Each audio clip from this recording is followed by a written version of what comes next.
Ciao a tutti! Bentornati in questo nuovo video dove andremo a vedere insieme cosa fare quando nascono i pulcini.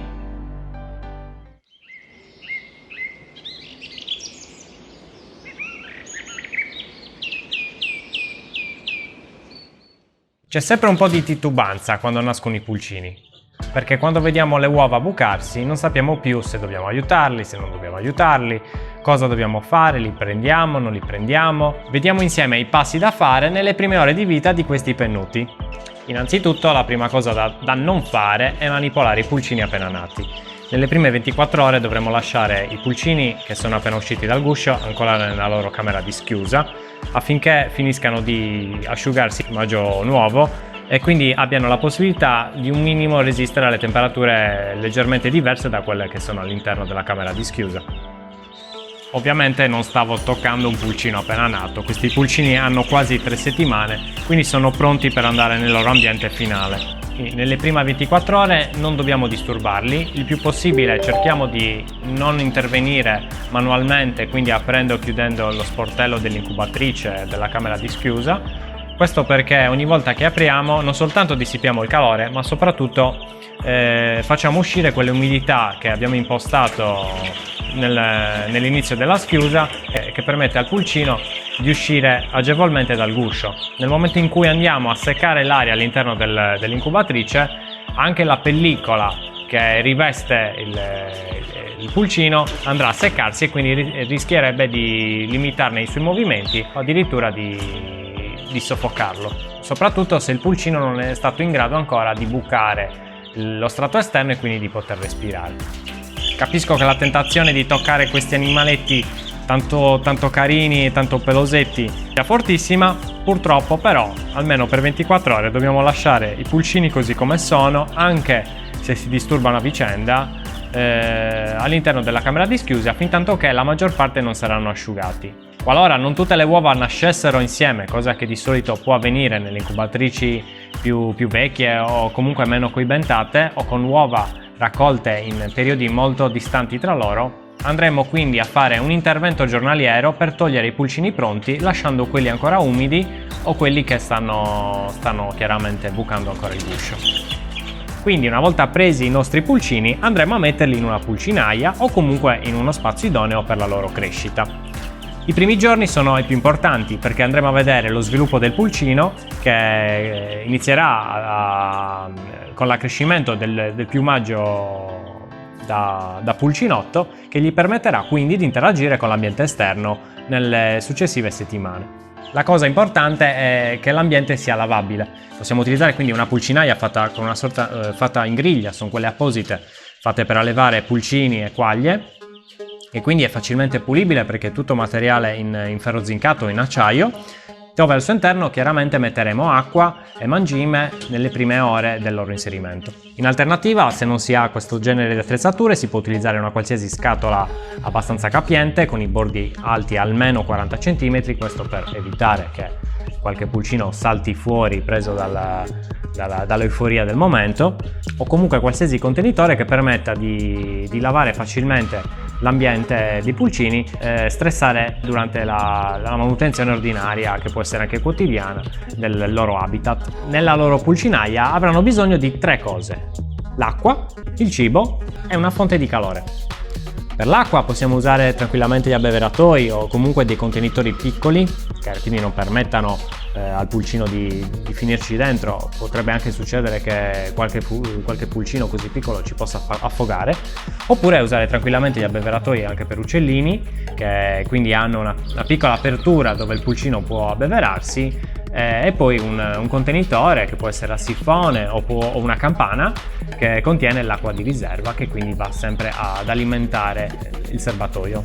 Un consiglio che vi do sull'acqua: potete addizionarla con qualche goccia di aceto di mele. Qualche goccia in rapporto chiaramente a 1 litro di acqua vuol dire che andremo a metterne 2-3 mm, quindi neanche un cucchiaino raso. Questo perché l'aceto di mele, essendo chiaramente acido acetico, va ad abbassare il pH dell'acqua, quindi riducendo la proliferazione batterica perlomeno di una classe di batteri che vanno magari a dare fastidio poi all'apparato intestinale di questi pulcini e oltretutto riduce la proliferazione di alghe all'interno poi dell'acqua che viene immagazzinata per il loro uso. Inoltre l'acqua che usiamo di solito nei nostri rubinetti tende a essere più alcalina e quindi a abbassare un po', tamponare un po' questo calcare non fa che rendere l'acqua finale a un valore neutro di pH. Per il mangime si usa mangime specifico prodotto da diverse marche, chiamato Primo Periodo, che infatti è un mangime bilanciato con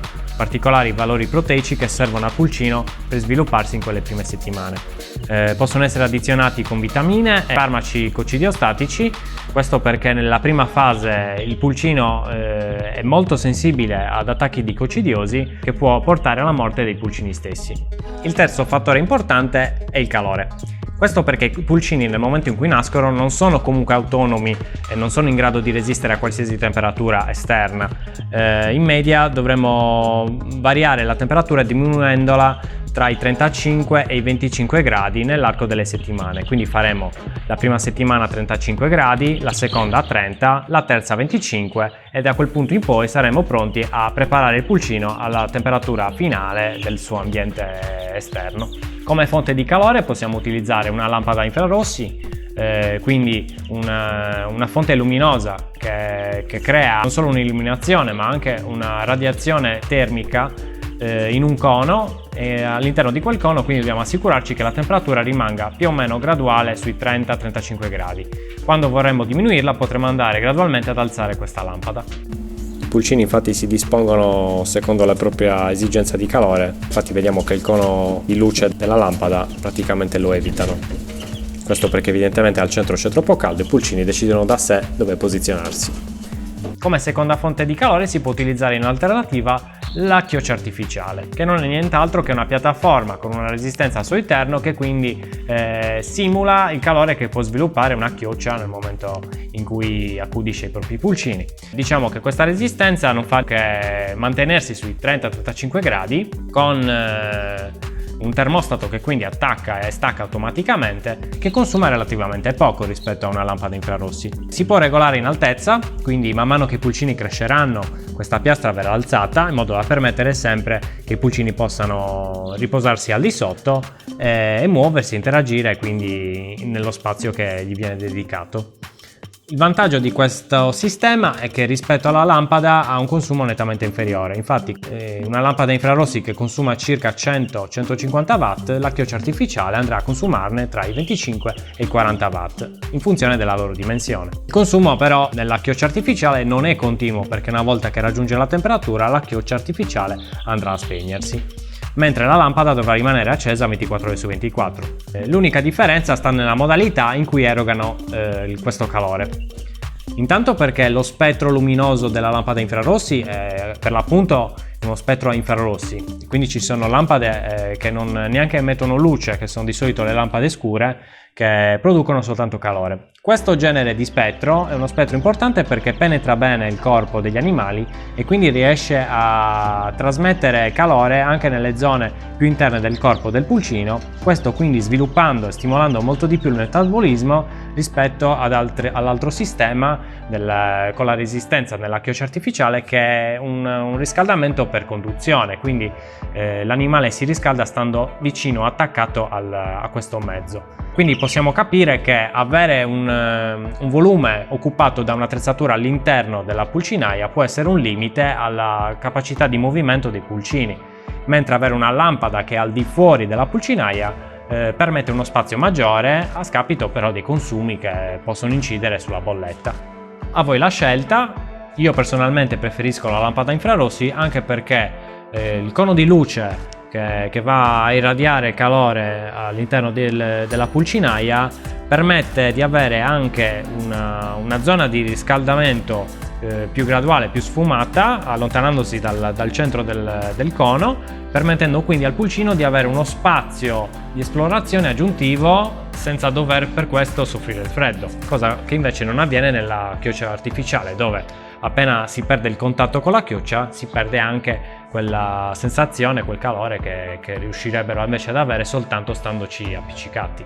Dei piccoli accorgimenti che dobbiamo tenere quando mettiamo i pulcini le prime ore sono prima di tutto osservare che tutti abbiano una buona struttura, che siano in grado di camminare autonomamente e che non abbiano difetti genetici come il becco incrociato o la cecità oppure una particolare zoppia. Può capitare che qualche pulcino nasca con le zampine divaricate o con le punte delle dita storte. In questo caso possiamo intervenire in due modi: un metodo diciamo meccanico più invasivo, che può essere quello di legare le zampine dei pulcini con un cerotto o comunque con un nastro sottile in modo da tenere le zampe vicine.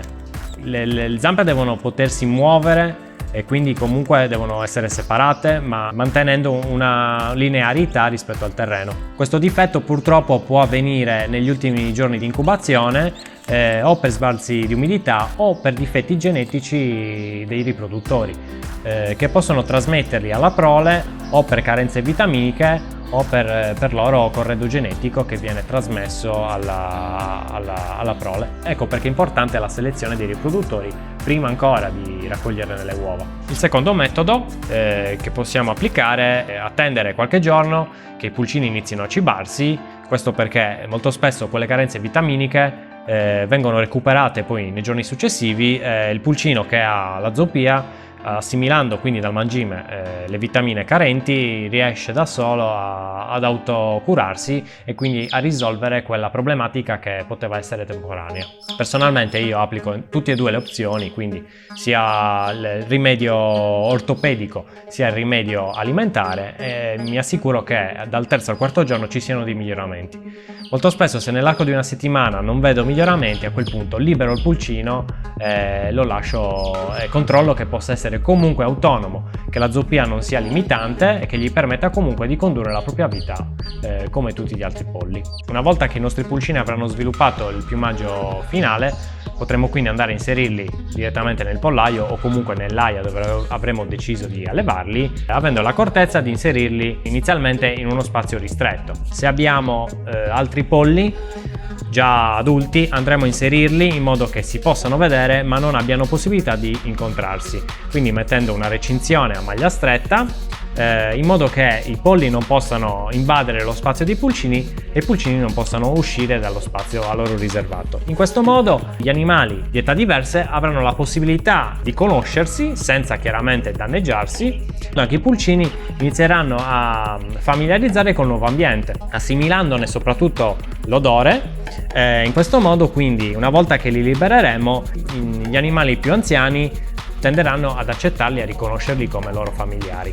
Ovviamente i piccoli verranno sempre comunque dopo nella gerarchia del pollaio, perché essendo i più giovani verranno sempre mandati via, magari beccati di sfuggita, o comunque saranno gli ultimi a riuscire a raggiungere il cibo prima chiaramente del capobranco, dei galli, delle galline che dominano nel vostro pollaio. Stessa cosa avverrà nei posatoi, dove i pulcini rimarranno al piano terra, soprattutto se avrete dei posatoi messi a terrazze, quindi non preoccupatevi se li vedrete sempre comunque in gruppo fino al quarto o quinto mese, in cui inizieranno a raggiungere la maturità sessuale e quindi cominceranno a emanciparsi, a cercare di salire qualche gradino in questa gerarchia avicola. E anche per questo video è tutto, spero che vi sia piaciuto, ci vediamo alla prossima, ciao a tutti!